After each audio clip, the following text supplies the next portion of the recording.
Okay, YouTubers, this is the Angryprepper. So, before I get into what today's episode is going to be, let me start out by saying those rants that I do are probably going to be few far in between. I'm not going to promise that I can't do it anymore, that I won't do it anymore, sorry. But I am definitely going to get back on track and focusing with prepping. Now, some people, made the comment, well, this is a prepping channel. Yeah, it's a prepping channel. But guess what? It's my channel. So I talk about whatever the fuck I want to talk about. Anyway, let's get back to what we're here to do, and that's prepare for the bad shit coming. So today's episode, we're going to talk about how to get out of a riot. And the only reason why we're going to talk about it is because we actually seen it. We've seen it nationwide. We've seen cities across America get destroyed, burned, messed up, however you want to call it. And it was pretty goddamn bad. So now, let me start out by saying, if you get caught in a riot, don't panic. That's number one. Don't sit there and go, oh shit, this is real, this is happening. You have to think of an exit strategy. That is the most important thing to a riot. So when coming up with an exit strategy, and that's like Johnny on a spot exit strategy, like, oh shit, I gotta get out of here now. Look for your quickest routes out. Usually those quicker routes during a riot is usually the side streets. Side streets are less crowded and less contained because there's less businesses there. So you're gonna always wanna go down a side street. Try to avoid going with the flow, and definitely don't go against the flow. Go parallel to the flow like you would in an ocean if you were swimming. With the exit strategy comes with avoiding the crowd. Avoiding a crowd is not as easy as it seems, especially if you go to a protest and you're in the middle of this shit and the protest turns into a riot. And now you have to now you got to get the hell out of it. If you're in a protest, make sure you leave before nightfall. I noticed that a lot of the bad shit started happening when the sun went down. So you're obviously going to have to get out of there before the sun completely goes down. All right, guys, so if you get caught in a violent crowd, those are rioters.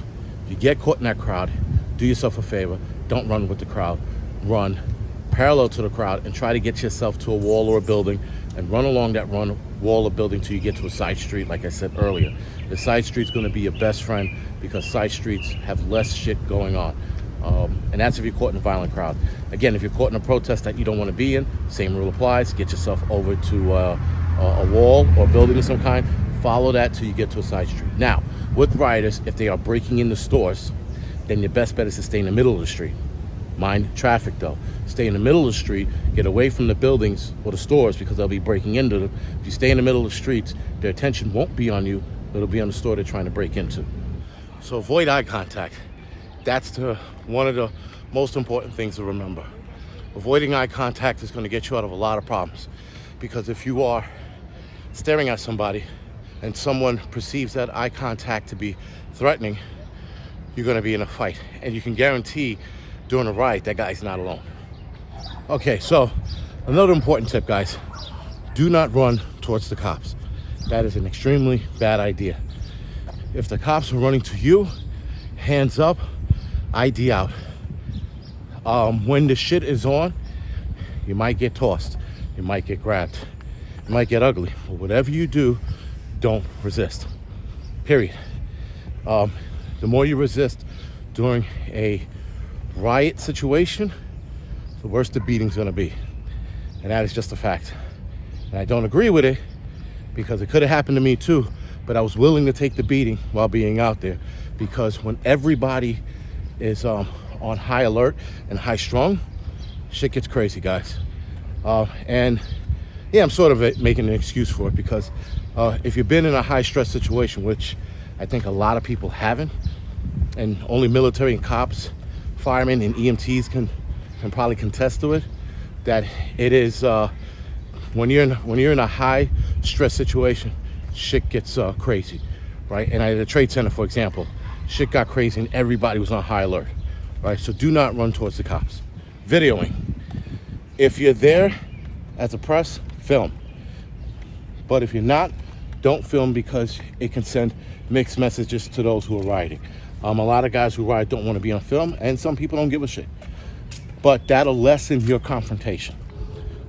Next thing is, don't be a hero, but don't be a coward.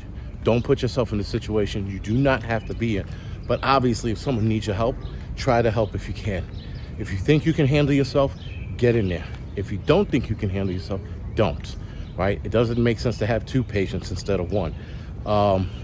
If a cop's getting the shit kicked out of him or her, jump on 911 if you can and make a phone call. If the system is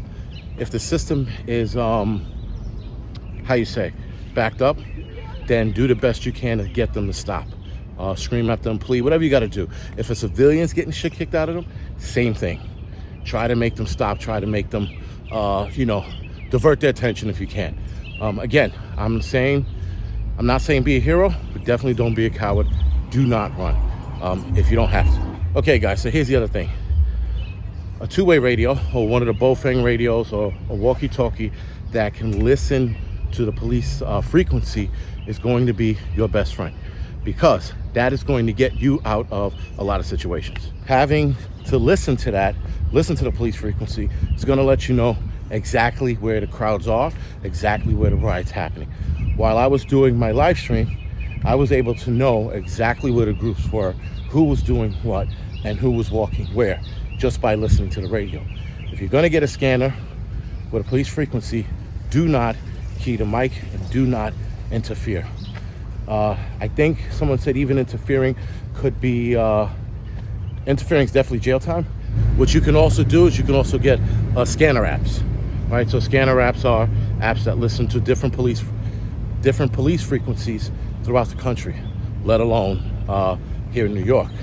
The problem with some of the scanner apps is a lot of the, let's say, precincts scramble or go radio silence so that you can't hear it, but only they can. So it's called a mixer off message, but they leave the mixer off, so now no one else can hear what's going on. Only the units can listen to dispatch, and dispatch can listen to that unit, but the other units can't listen to what's going on, and you can't listen to what's going on. So you gotta keep that in mind. All right, guys, so this is the Angryprepper. Thank you for watching. You can like and subscribe to this channel. You can like and subscribe to my outdoor channel. And if you do not mind, you can follow me on Instagram, Facebook, Tumblr, and Twitter. And other than that, thank you for watching.